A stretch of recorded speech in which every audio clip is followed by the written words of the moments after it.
Raadio Elmar.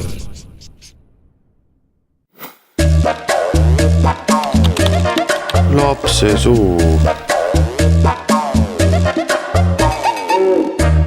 Räägime siis kinnisvarast, mis sina ütled, mis see on?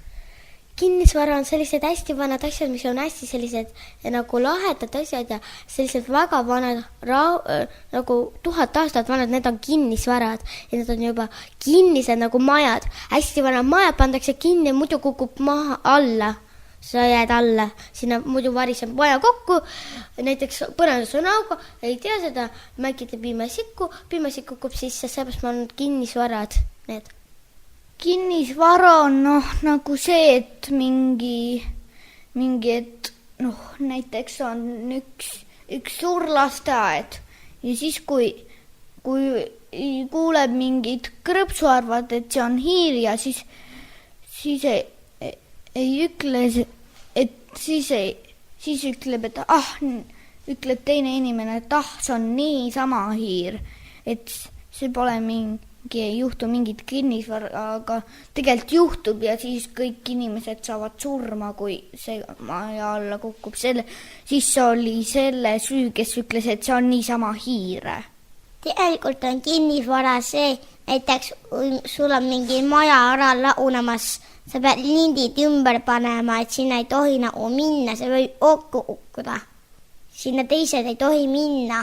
Kinnisvara on veel see, näiteks sul on rahapada, sa paned selle kusagile majasse ja paned selle lukku, siis oleks ka see nagu kinnisvara.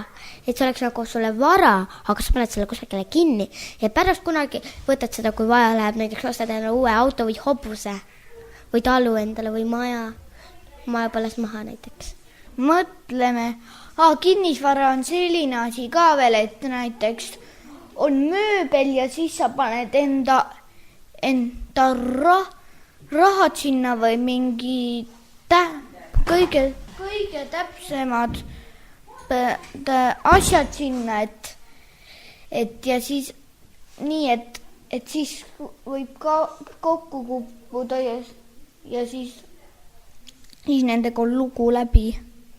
Aga kuidas kinnisvara saadakse? Kinnisvara saadakse niimoodi, et kui näiteks vanad inimesed ehitavad endale vanasti palkmaja, siis suruvad ise ära, palkmaja jääb ise hooleta.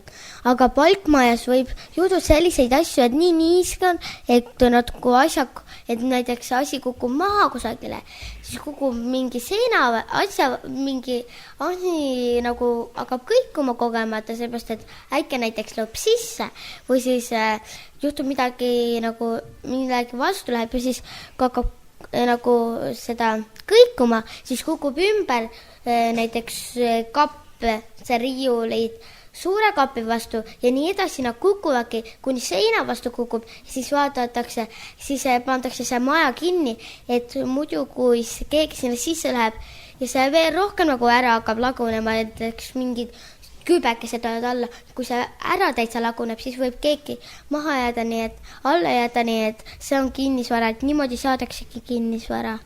Raadio Elmar.